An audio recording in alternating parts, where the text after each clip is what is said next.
होती है, तब आपको नए-नए नाम से कक्षाएँ कराई जाती हैं। उनका कोई अर्थ परीक्षा से लेना-देना नहीं होता। ठीक है? तो आज शुरू कर रहे हैं हम अपना 7वां सेशन, जिसका नाम है आपका समास और रस। उम्मीद करूँगा समास आप बहुत अच्छे से पढ़ चुके होंगे और अंतिम समय में परीक्षा के लिए क्या लेके जाना है, कौन-कौन सी चीज़ें मेमोराइज़ करनी है। तो छंद हो गया आपका, क्या बोलेंगे, समास और रस हो गया, और कल हमारा होगा छंद और अलंकार। तो उम्मीद करूँगा कल छंद और अलंकार की थ्योरी पढ़ करके आप तैयार रहेंगे। तो तैयार हैं? शुरू करते हैं साथी। हैप्पी फ्रेंडशिप डे कई साथी लिख रहे हैं, हम और तुम भी दोस्त ही हैं, ठीक है? और पता नहीं कितने डे होते हैं। डे का कोई लेना-देना तो होता नहीं है वैसे भी।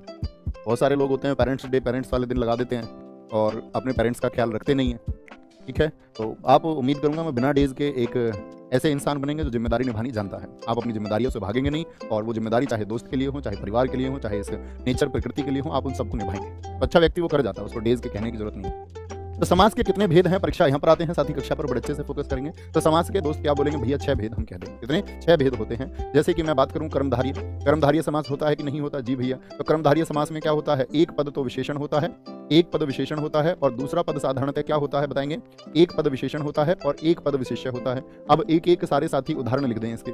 उदाहरण लिख दें भैया, क्या-क्या हो सकते हैं। जैसे मैं बोलूँ एक पद विशेषण, एक पद विशेष्य। जैसे मैंने बोल दिया खोटी चांदी, तो किसकी बात चल रही है? चांदी की बात चल रही है। अर्थात चांदी क्या है साथी, आपका चांदी भाई साहब विशेष्य है, विशेष्य। और जो खोटी शब्द है वो चांदी की विशेषता बताता है।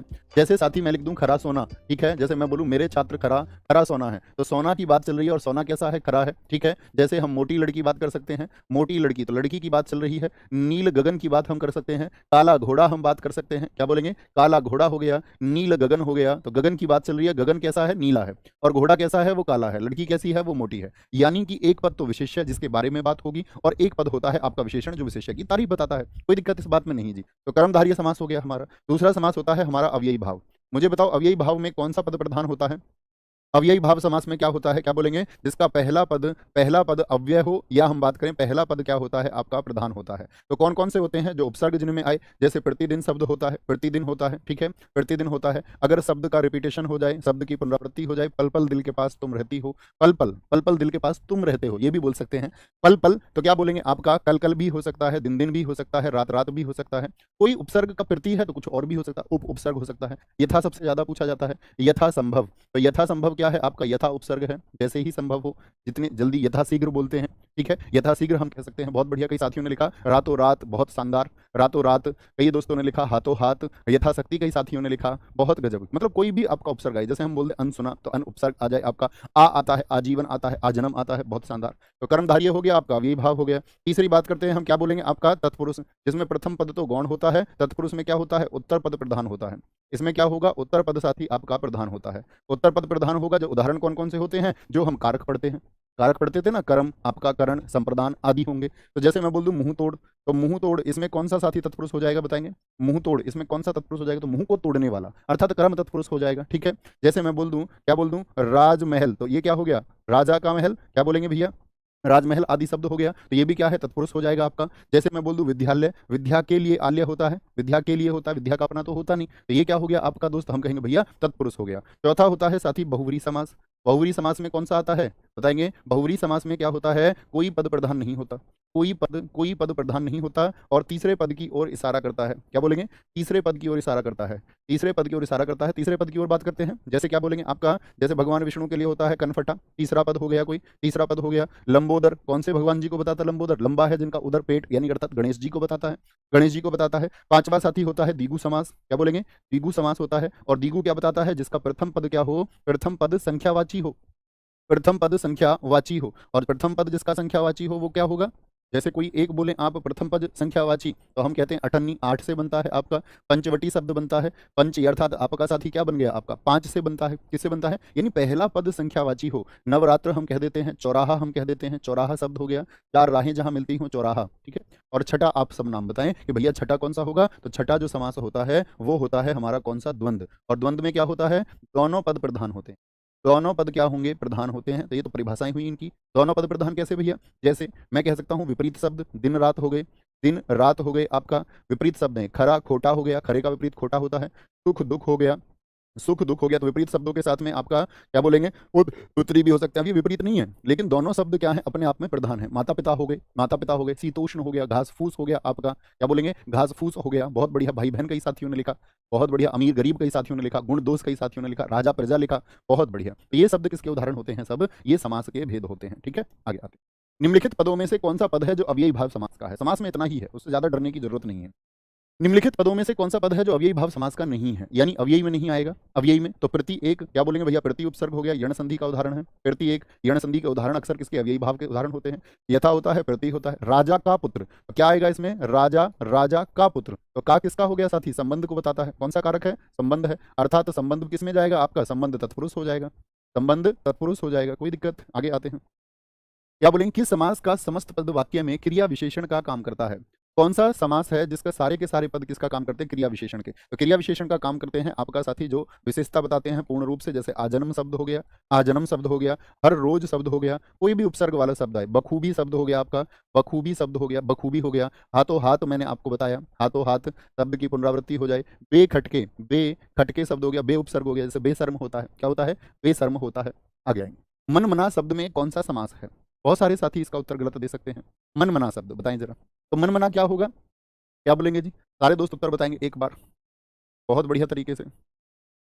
सी सी सी सी सी कई दोस्तों को आया, बी कई का आया साथियों का सी, तो बी वाले तो एकदम ही गलत हैं, कोई मतलब ही नहीं बनता। कर्मधारय होने के लिए एक पद विशेष्य और एक उसकी विशेषता बताएं। जो साथी बी कह रहे हैं, सी कह रहे हैं, वो कह रहे होंगे मनमाना को, तो मन माना नहीं लिखा हुआ है, जरा ध्यान से देखें। मन माना होता तो मैं कह देता मन से माना, इसके द्वारा माना गया है, मन से माना गया है, अर्थात के द्वारा। के द्वारा होता तो हम कह देते से के द्वारा बताए तो कर्ण तत्पुरुष होता, लेकिन मन माना है ही नहीं प्रश्न में, मन माना है ही नहीं, मन मना है। तो दो शब्दों का क्या बोलेंगे, मन मन, किन शब्दों से बना है मन मना, ये मन और मन से बना है, तो दो शब्दों का जब साथी आपका पुनरावृत्ति हो जाए तो अव्ययी भाव समास हो जाता है। पल पल, कल कल, कोई भी दो शब्दों की पुनरावृत्ति यदि हो जाए। पुस्तकालय शब्द किस समास का उदाहरण है? पुस्तकालय बताएंगे। तो पुस्तकालय जो होता है वो पुस्तक का आलय होता है, क्या मैं सही हूं?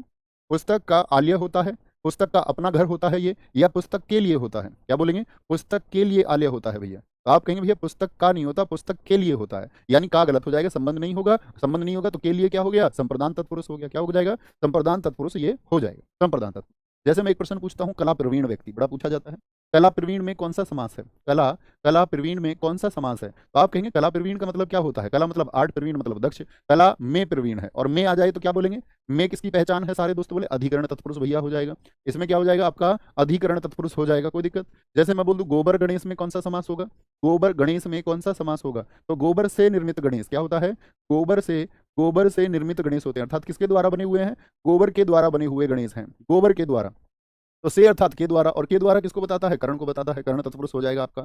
आशातीत में बात कर दूं, आशातीत शब्द में कौन सा समास होगा? आशातीत बताएंगे। तो आशातीत क्या है, आशा के अतीत, यानी आशा से अतीत है, आशा के परे है, आशा के परे अर्थात आशा से अतीत, आशा से परे। तो से परे मतलब अलग है, इंद्रियातीत जो इंद्रियों के समझ में ना, यानी इंद्रियों से परे है, ठीक है, इंद्रियों से परे है। और जो परे की बात बताई वो अर्थात अलगाव को दर्शा रहा है, और अलगाव किसकी पहचान है साथी, अपादान तत्पुरुष की पहचान है।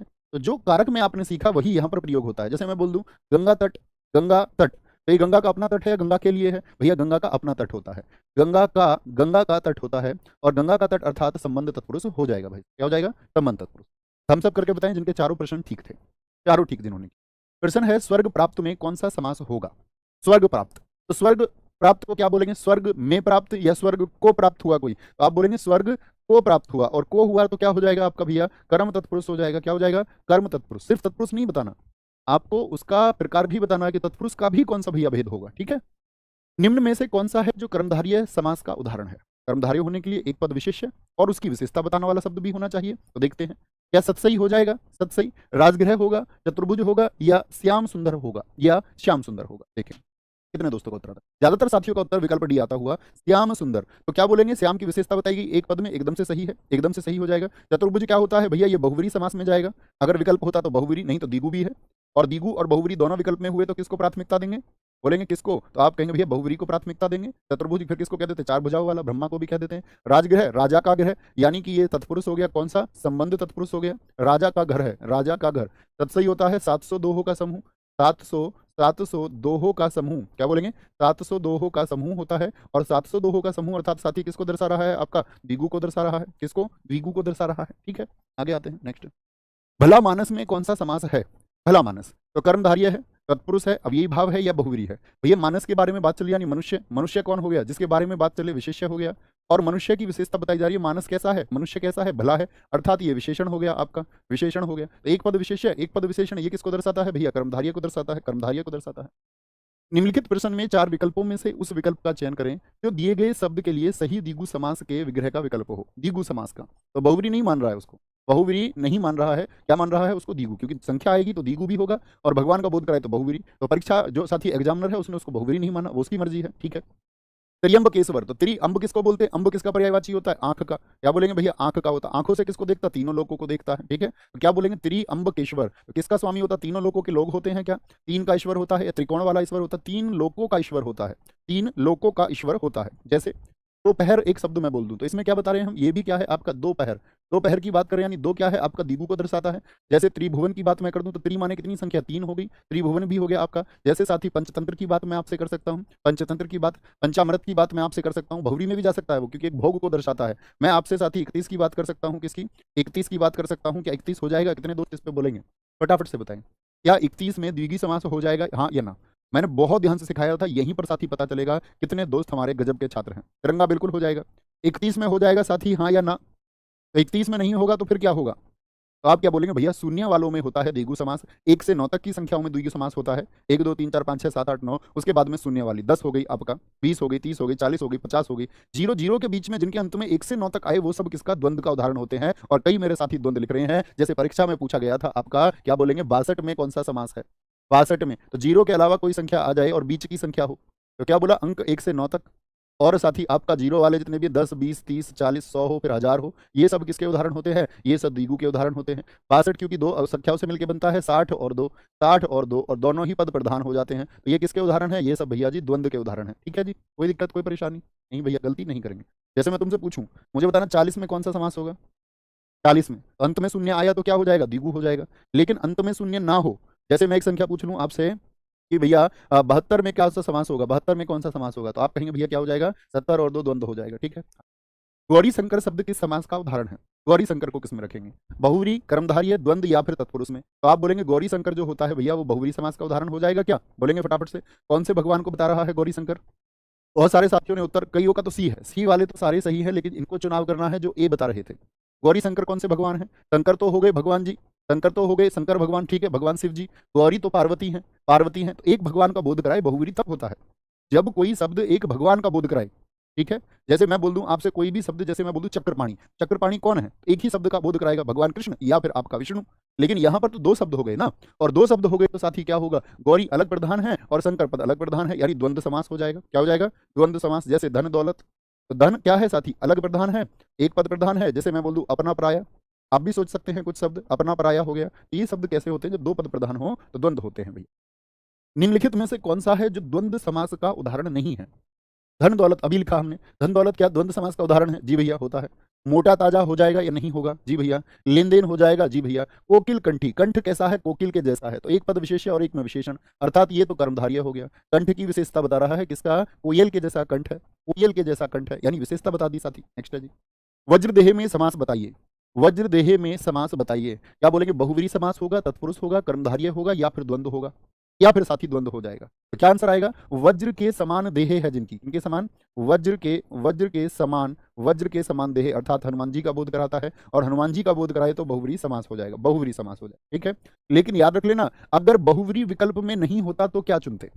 बहुव्रीहि मान के चलिए विकल्प में देता नहीं, वो दे देता तत्पुरुष, कर्मधारय, द्वंद्व और द्विगु, तो तब क्या चुनते हैं हम? कर्मधारय, क्योंकि देह की विशेषता बता रहा है कैसी है? वज्र के जैसी है, वज्र के जैसी है, ठीक है। जैसे त्रिलोचन शब्द किसको दर्शाता है?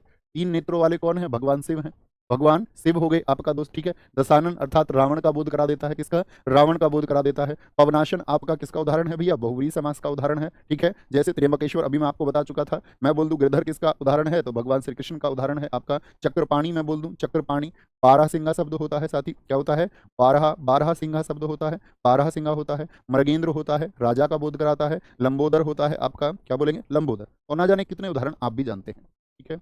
बहुत बढ़िया जी, बहुत बढ़िया, बहुत शानदार, वेरी गुड। देखा है ऊपर कुछ बच्चे ने पूछा है, एक ने क्या बोलेंगे जी? ऊपर कुछ पूछा है, धुंधला सा जो था, ठीक है। भैया 10 का गौरी के शंकर नहीं होगा क्या? अरे भाई कुछ भी मत बोलो, गौरी के शंकर का कोई मतलब होता है क्या? गौरी के शंकर, ये कौन सी बात हुई? उसके लिए बोध तो होना चाहिए। देखो मैं आपको जब प्रत्यय पढ़ाता था तो आपको याद हो, एक प्रत्यय हम हिंदी भाषा में पढ़ते हैं अपत्यवाचक। अपत्यवाचक का मतलब होता है जो संतान का बोध कराए। सिर्फ उन शब्दों के लिए इस्तेमाल होता है जब माता हो और पुत्र का संबंध हो। जैसे राधे हो अर्थात कर्ण हो गए आपके, मारुति हो अर्थात मारुति के पुत्र हो गए आपका। तो जो पुत्र का बोध कराए, किसका? जो पुत्र का बोध कराते, कौन थे? कुंती के पुत्र। तो माता और पुत्र के लिए इस तरह के शब्द का इस्तेमाल होता है जिसके बीच में के आ जाए। गौरी शंकर में आप ये नहीं बोल सकते गौरी के शंकर, क्या बोलेंगे? वो उनकी माता नहीं है, ठीक है। तो ये बोध कब होता है? माता का। तो गौरी के शंकर बताए तो वो गलत हो जाए। बात समझे? अपत्यवाचक अर्थात संतान का बोध कराने वाले जो शब्द होते हैं मेरे भाई, संतान का बोध कराने वाले शब्दों में के का इस्तेमाल होता है। मुरारी शब्द में कौन सा समास है? कर्मधारय है। अब यही भाव समास है, द्विगु समास है मेरे साथी, या बहुव्रीहि समास है। तो मुरारी किसका बोध कराता है भाई साहब? आप कहेंगे भैया ये आपका बहुव्रीहि का अर्थात भगवान श्री कृष्ण का बोध कराता है। किसका? भगवान श्री कृष्ण का बोध कराता है, ठीक है। आगे आते हैं। कूप मंडूक में किस समास की योजना है? कूप मंडूक, इसको भी बहुत बच्चे प्रश्न को गलत कर देते हैं। तो कूप मंडूक में किस समास की योजना है? बहुव्रीहि, द्वंद्व, तत्पुरुष या फिर अव्ययी भाव होगा। तो कुछ लोग बोलते हैं कूप मंडूक अर्थात कुएं का मेंढक, तो आपने उसका भाषा के रूप में, जबकि समास क्या कहता है कि उसी रूप में उसका साथी विग्रह होना चाहिए। तो कूप मंडूक अर्थात जिसका ज्ञान सीमित हो, जिसको ज्ञान नहीं होता, जिसका ज्ञान सीमित हो, और वो क्या बोलते अपने ज्ञान को लोगों के ऊपर बिना उदाहरण के थोपना चाहे, तो मतलब सीमित ज्ञान हो गया। जिसका ज्ञान सीमित हो तो उसको क्या बोल देते हैं? वो कूप मंडूक हो गया, जिसका ज्ञान सीमित हो। तो क्या बोलेंगे? बहुव्रीहि है आपका फिर भैया ये? जी हाँ, अन्य पद की ओर इशारा करता है अर्थात बहुव्रीहि हो जाएगा, बहुव्रीहि होगा। टी वाले सारे गलत थे, ए वाले सारे साथी सही हैं। भाई आप इसमें सी कहते हो तो आप इसीलिए तो कहते हो कि संबंध तत्पुरुष हो गया। वही बात तो मैं डिनाई कर रहा हूँ कि कुएं का मेंढक, यानी आपने भाषा बदल के विग्रह किया है। भाषा बदल के विग्रह ना करें। एक साथी हमारे पूछ रहे हैं धीरे धीरे में कौन सा समास होगा। मैंने कितनी बार कहा दोस्त, अब सीखने का वक्त जो है उसके लिए आपके लिए खाकी बैच और 2.0 फ्री किया गया। अगर आपको लगता है आपके पास वो वक्त बचा हुआ है कि खाकी ओ और 2.0 से आप सीख सकते हैं, तो वहां से आप एक बार समास का चैप्टर ले लीजिए। पूरी कक्षा बता सकती है। दोस्त जरा बता देना पूरी कक्षा धीरे धीरे में कौन सा समास होगा, हमें बताने की आवश्यकता नहीं। अभी तो बताया कि जब शब्दों की पुनरावृत्ति हो तो अब यही भाव होता है। तो कक्षा में दोस्त बड़ी बुद्धिमानी से कक्षा लेनी है। ध्यान से सुन लोगे ना जो मैं कक्षा में बोल रहा हूँ। जब पेपर लेके आओ ना, पेपर दो, तो उस पेपर को लेके बैठना और देखना कि ये जो चंद कक्षाएं दी, मैंने पहले भी 15-20 क्लासेस पढ़ाई आपको, यूपी पुलिस पहले 6 महीने पहले, अब भी इतनी ही। आप एक बार लेके बैठना, पिछले वाले को लेके बैठ जाओ। जब आपको पता है मैं मैराथन दे रहा था उसकी हिंदी की, तो विराम चिन्ह के लिए बहुत सारे अध्याय कराए गए। मैंने विराम चिन्ह के 2 प्रश्न कराए थे। आज भी यूट्यूब पे मैराथन है, देखो जाके। मैंने कहा था विराम चिन्ह के ये प्रश्न आएंगे, इससे ज्यादा कुछ करना नहीं। जैसे हम पढ़ते हैं रस में बहुत कुछ पढ़ते हैं, मैंने बोला रस के 6-7 प्रश्न पढ़ो, कुछ आना नहीं, पेपर आया। यूपी कांस्टेबल का हिंदी जो है ना वो आसान हिंदी पूछा जाता है, हंसना नहीं है उसमें, ठीक है। तो जो लिख दिया पेन से वो शाश्वत है, ये समझ लो, ठीक है। आगे आएंगे, कोई दिक्कत कोई परेशानी? अगले प्रश्न पर आते हैं। समास के संदर्भ में इनमें से कौन सा कथन सही है? कौन सा कथन सही है बताएंगे एक बार। द्वंद्व समास में सभी पद प्रधान होते हैं। जिस कर्मधारय या पूर्व पद संख्या बोधक हो वह द्विगु कर्मधारय समास कहलाता है।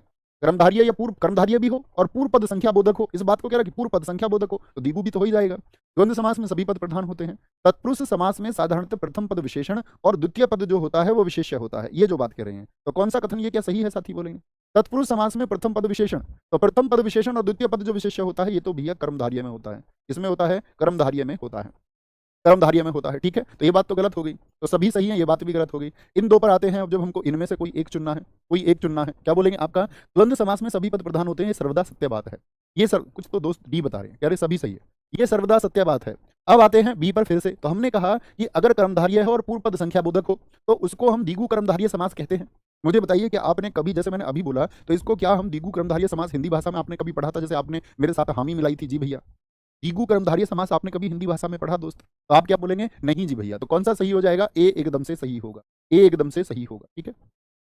सूची 1 को सूची 2 से मिलाइए और सही उत्तर दीजिए बड़े विवेक से, ठीक है। हाँ, ये पलटू बाज बोलते हैं ना, पलटू बाज है। अभी मैं बोल दूंगा ये सही है, सारे बोल देंगे हाँ ये सही है।